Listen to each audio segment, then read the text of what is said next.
sabdo sabdane pakulo sanjang kaneka putra kaya-kaya wis ana kasunyatan krungu kabar yaiku ratu saka ing negara Maespati Prabu Harjuna Sasrabahu yen condhong pangandikaning pakulo sanjang kaneka putra Rajuna Sasrabahu iso nandingi kadigdayaning Rama Bargawa tak dolekane sampe kapathokanan bumi.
Iki sapa Semar?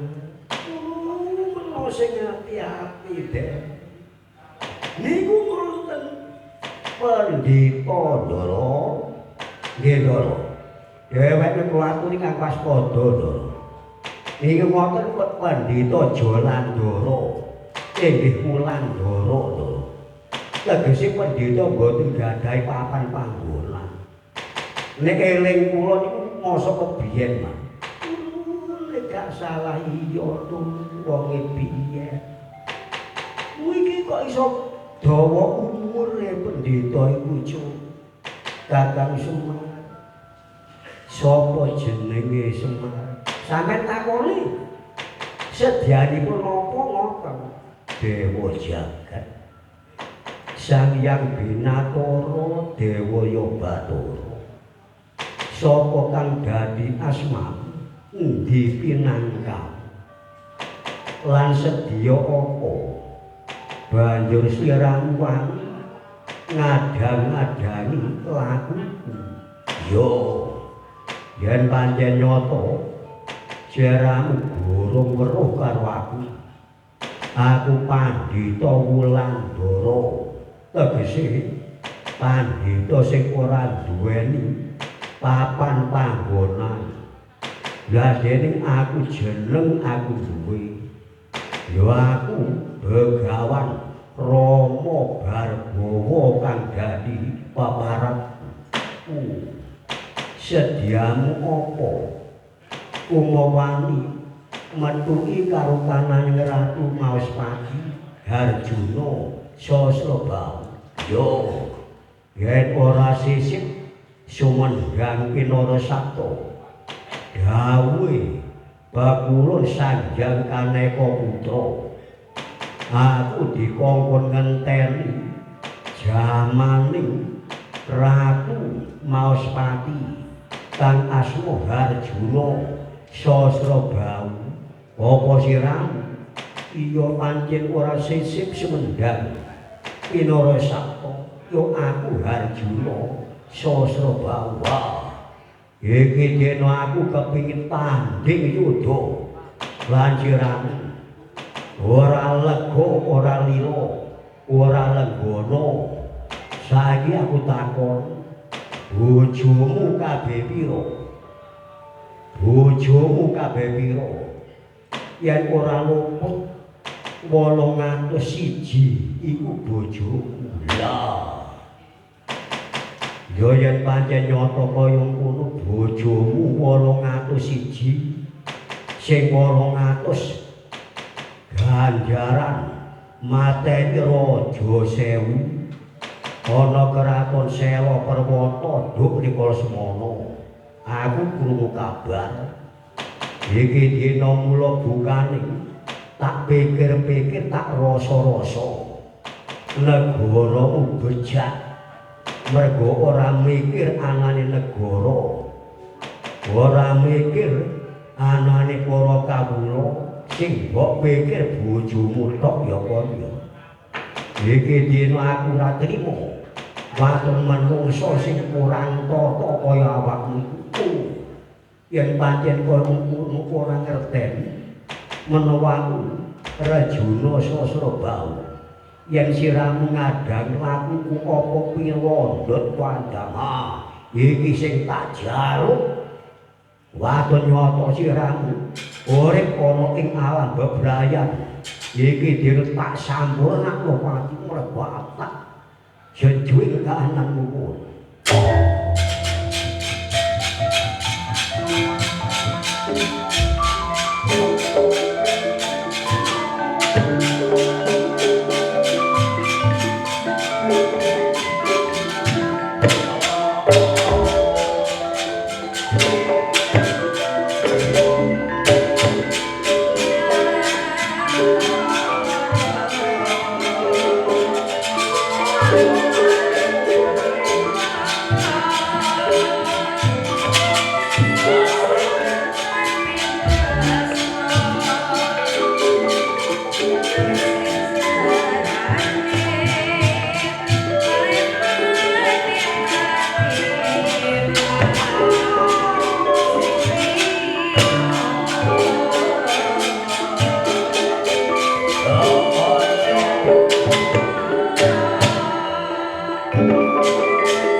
jangka kapontir ontir bocor bocor pajet jumpa aduh loro di kepala kaya-kaya garbene wiso tangan ndak pandeng drijimu ketok sak merang-merang gedhe tumeka ana piling aku sak kujur kaya gringengen kabeh aduh kok loro kok konco ndak seben pambiwina bledok padamu kok aku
yen pancen nyata sliramu garbene klungitan sing kundul sejajasi triman pusakaku timbang getih jeblong dadam keparat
iki tegese wong cilik utama temen kakung jenenge wong lanang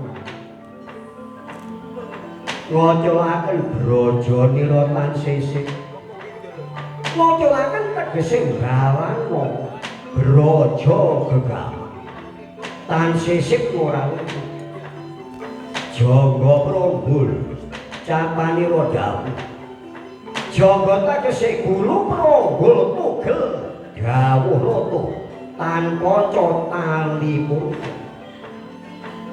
kanca tegese limo warna arane ilang nindakaken sakti ambal-ambalan kaping 3 antara krendo timbang bawa lan sebodo anane wong blai saka langit wong kena saka baenu dasar wanci ning mangsa kono wanci wayah mangsa mangan kala bilan beneri bedhuk tengaling sir panas sing katon gatel gumator blakok den jagur mau ayo celorot ana ya iku ora ana ya sinar Arjuna Sasrabau nyapasaken pusaka timbang getih pusaka inggil kalunjak andhap den godhoki tameni dodo saking kanggeling kulit pusaka loro dadi banyu Sang Rama Bargawakra ana ing madyaning alun-alun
sinareng den ajar lawan Sang Resi Begawan Rama Bargawakra den kipatno rata ana ing gunta rutuing Sang Prabu Arjuna Sasrabau boten kiat ngepet gawa amarah tambah suwe tambah panas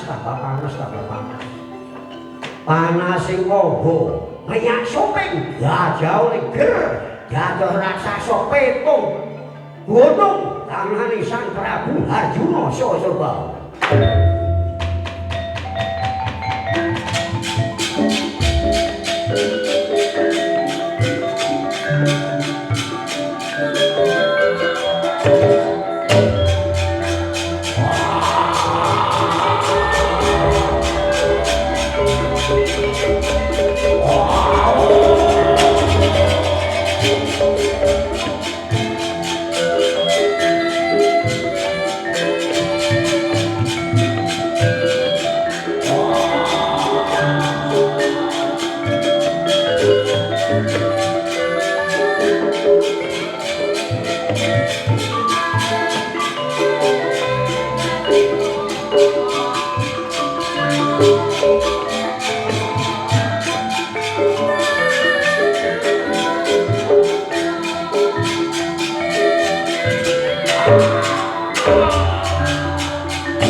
Ora bakal menang musuh. Aku kananmu kepala.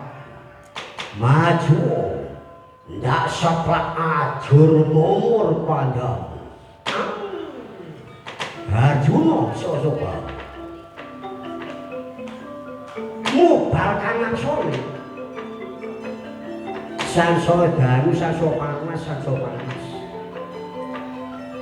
Ing lebeting Sang Prabu Arjuna Sasrabahu Bathara Wisnu kang saking boten kuwatir gawa panas wonten ing salira sarirane raksasa sanalika wontenane Sang Hyang Bathara Wisnu oncat saking ing raga persasat kadodene curiga madhal saking ing warangka bayon.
Sekaring Bahwana langgeng anak ulu yoganing kita anak Ngrecapada Arjuna Sasrabahu aja jeneng kita ngluputna tegese nyalahna ulun kang manggon ana sanjroning raganira kaya ora kuat panasing sarira-nira mongko samestine iki dina siramu ora kena meper kananing kanapson ulun kang bakal ngenger menyang ing satya kang utama jeneng kita waspadakna ulun kang semedya golek ngengeran para manungsa manungsa.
diinggati karo dewamu Yokana merga ora bisa maperhawa naksuma iki dina aku bakal nyampernono patimu tak balang karo wadonku iki sigar gas unggul.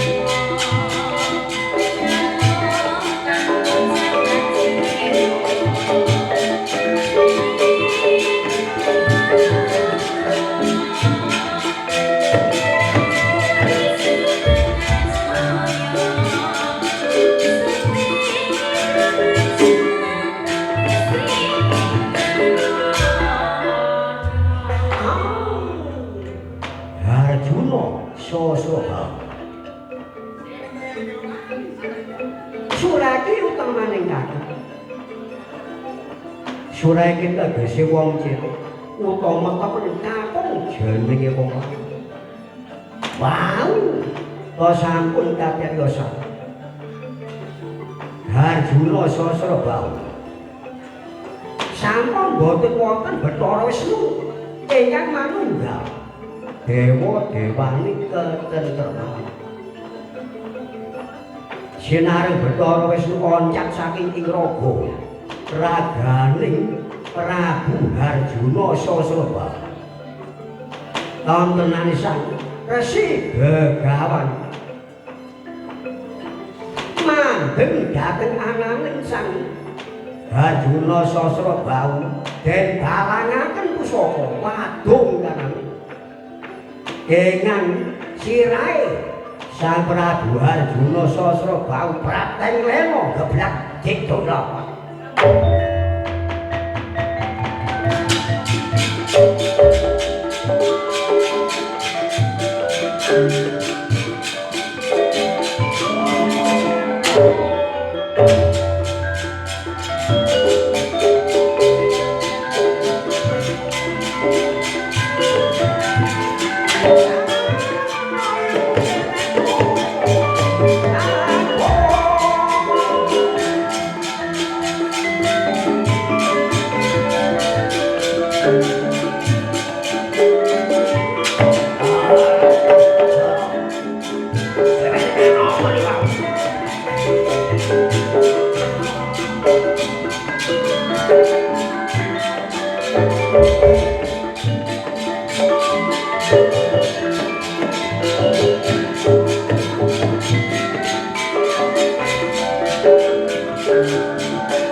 Wis enak ya ndolek ngengeran maneh.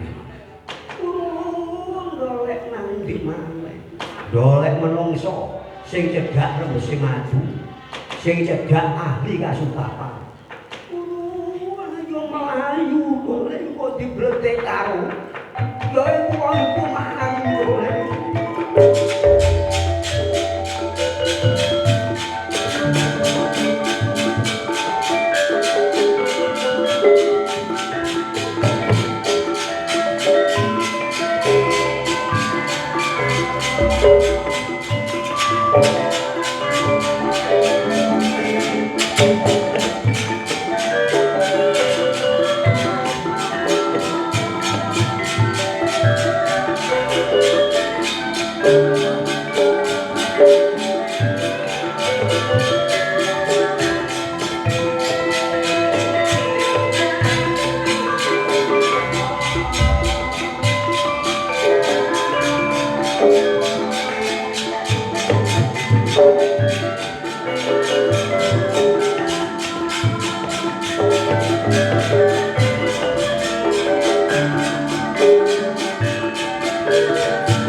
Iku mergo saka kesalahanmu dhewe. Rabi ya 801 ya tumon kok ngene. Ya iku sing 800 saka Putri Boyongan saka Raja Sewu. Iki dene aku krungu kabar. Tegese krungu werta. Ana manungsa sing lungit ana ing Recapada, tapi sing beguguk mutawakon ngubar nafsune yaiku raja ngalengka dirajae Dasamuka jaramu ora kersa tobat kata diwono Rama Bargawa.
Manjing ana Dewi Citrawati garwane Bagajil yaiku Rajuna Sasrabahu. Saiki Rajuna Sasrabahu wis mati. Manjang menyang ndi kok? Waduh.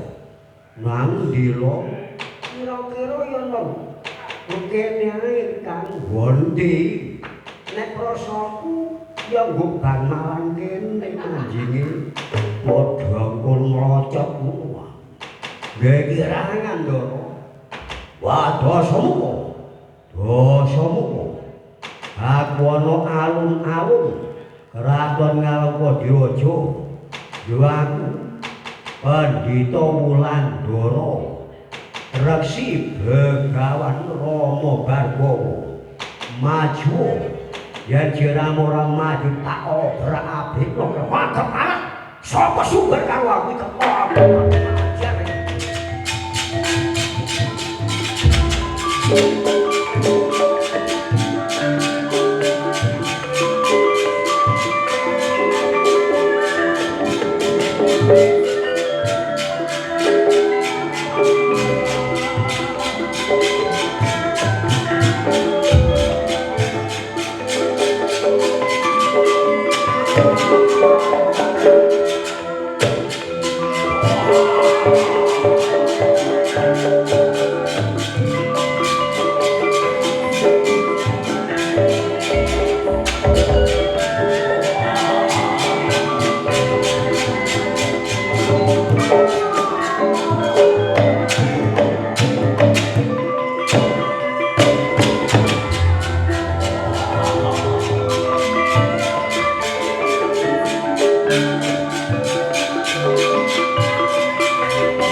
Sumbar gedeg minta tanding laliak Sendra Dasamuka.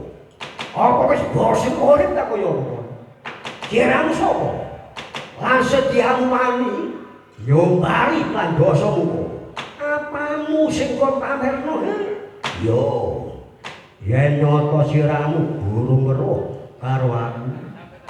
Ya aku Pandhita Wulandara Resi Begawan Rama Bargawa kang setiamu sumber karo aku. Iki dina aku wis gething guru sengit disekseni karo jagat saisine. Menawa ana wong angkara murka bakal tak sampurna. Wah, keparat wani nyumbari lan Dasamuka mati dening aku. Yo cacat yen kurang percaya.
Iki dina tak kipakno aja roto-roto waton ora roto ana ing kraton Ngalengkadiraja.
menika asmane Kraton Pancawati ya Kraton Ngayogjawa. Sinten to ingkang jumeneng ana ing Kraton Ngayogjawa? Pinaringan asma Raden Regapa Anasunika kaliyan Raden Marebata. Dene Raden Marebata menika kepethang Sudara Ana kaprengkataken dados senopati ana ing negara Pancawati. Midhangetaken ujaring Mbok Bakul ingkang kapinjon wara-wara wonten kraton Ngalengkadiraja Dasamuka ingkang lungit amit-amit gawat kiwat-kiwat gandrung kapirangun ngupadi panjalma panjalmane Sriwidawati. Lah dene Sriwidawati manjalma dhateng garwane Raden Marebata ya Raden Ratu Rama Wijaya ingkang asma Dewi Sinta menika tasih penganten anyar. Lah Dewi Rama Wijaya pandhalmane Bathara Wisnu kanthi dan penganten anyar kok lajeng gadah Sumpawa mula mikir napa menoni nggih Ndara. Lah napa kate mikir-mikir benjing lho karo mun mikir sing aneh-aneh Ndara, mun mikir sing aneh cek dawa umur lho ngono lho. Iya semang ora ana sing tak pikir kejaba werta-wertane Mbok Bakul kang kapinjon wara-wara ana ing kraton Ngalengkadiraja Semar Prabu Dasamuka. Mun kate dipikir saes ngoten niku enten lakon Ndara.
mikir sing aneh-aneh lho.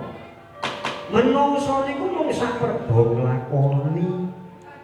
Menawa niku mikir menapa. Meneh niku mboten weruh. Ingkang anyumripun kok ingkang andhar bene lakon lho.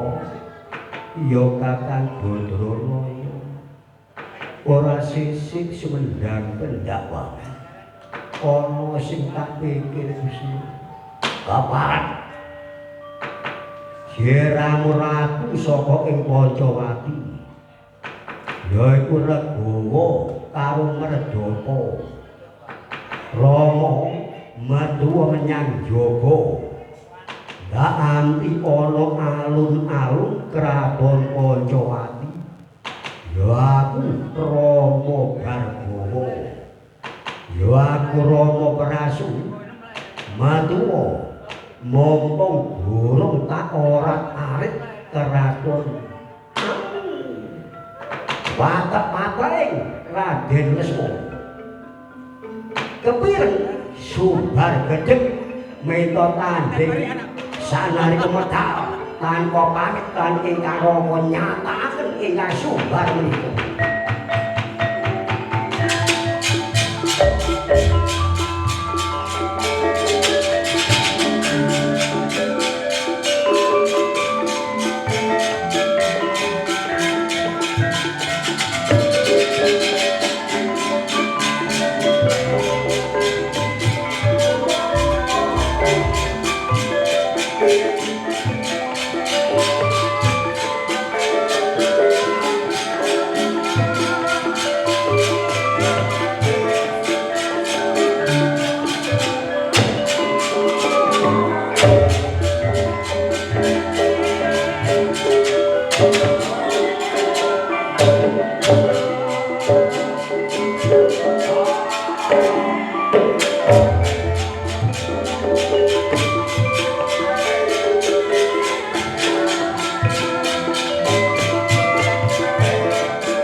iki sapa semangat Jon apa duduk wong biyen apa duduk wong biyen kira-kira aku gak panggring kowe karo gamane kanggo mecoki ya iku ndase menungso kabeh dilompat gede sing kaya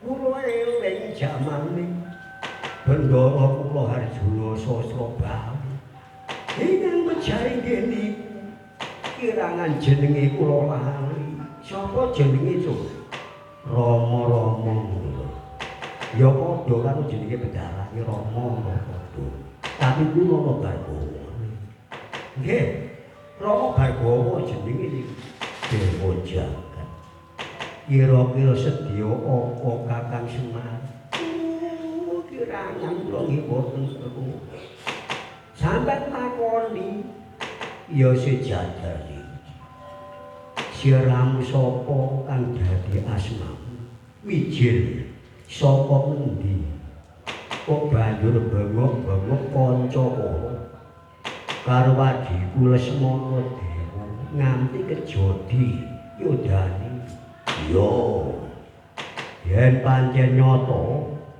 iki dina aku ketemu karo Panjarmane Bathara Wisnu sing iso yaiku ngasorna kadigdayaning Rama Bargawa Yama dakmu iki dina aku ora perlu ngayuda karo awakmu iki wae pusaka wadung angkaten yen iso aku nyembah karo lamamu Semar kaya apa Semar bisa melakoni mawon menawi niku ndara Bathara Wisnu ingkang manjalma dhateng panjenengan dalem mesti kuat ndara ya yen pancen nyata wadungmu tak angkati yen wis tidak angkat aku kuat ngangkat wadungmu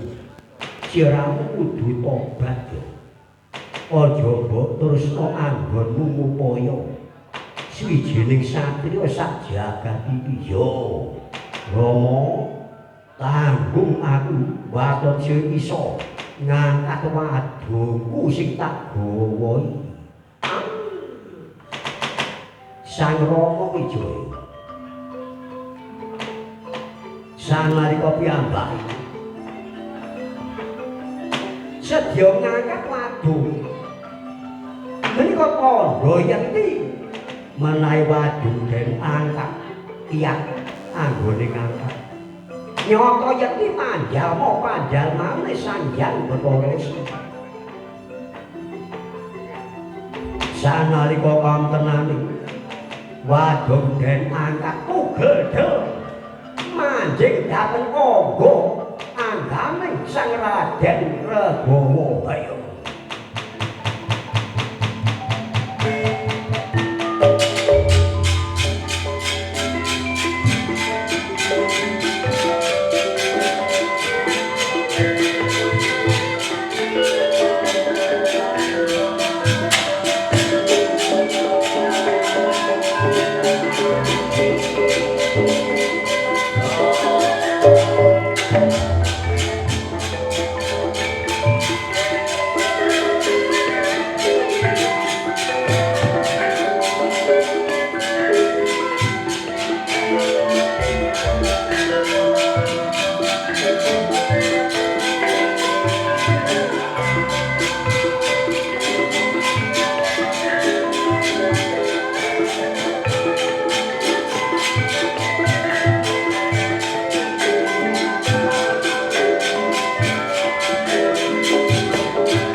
titik-titik jeneng karo awakmu yo jeneng Unggun Jajuru Prabu Rama Bargawa ya Rama Prasu lha dene iki dhewe aku ngakoni kalah karo awakmu mergo tak pandeng ana cahya kuning semu biru iku tandhane panjalmane Pakuwun Sanjang Bathara Wisnu siramu sedya menyang ndi aku tak dadi pandhita Wulandara nerusno anggonku lelaku. Besok aku duwe siswa kabeh telu besok turun Pandhawa yaiku putra-putrane Prabu Sentanu Dewa yaiku uga nyuwitana aku Danyang Durna yoga nyuwita karo aku. Sucitra iku yoga muridku Titenana ya. Besok aku garbeni siswa telung perkara tak dolekane tak entenane arek lahir dina besok tanang.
Yai Lesmono yen kaya mengkono di Balaweri prajurit yaiku balane pondo ayo padha dikumpulno ya Dik supaya keraton Pancawati bisa ayem jenjem dadene kanane jenjeme keraton ing Sumrambau ana desa kene ya Dik ya nggone nggih Kakang Nista Kerda. Monggo nyuwun dhateng Gusti Kakang Karya Jagat. Mriki monggo nyuwun bebarengan. Mugi ingkang nanggap slamet sedaya ingkang dipun tanggap ing slamet sedaya. Para pamirsa inggih slamet sedaya menika.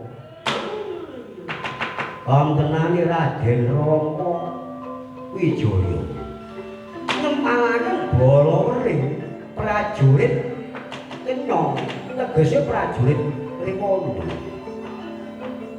ngempalaken wonten ing Kraton Pancawati ya Kraton Ngayojaya dene wontenane ingkang kadamel patih Jembawan asmani inggih dados nujung Kraton Pancawati Garo dados patih ingkang dados senopati Raden Sugriwa asmani sanalika sinaring Balaweri Wanda sampun ngempal wonten Bali Agung jenjem ayem boten wonten sambe kala menapa-napa sanalika wonten kasinaran Tirta Pratandha kaya ana Andrawina bujana panutuping kekalur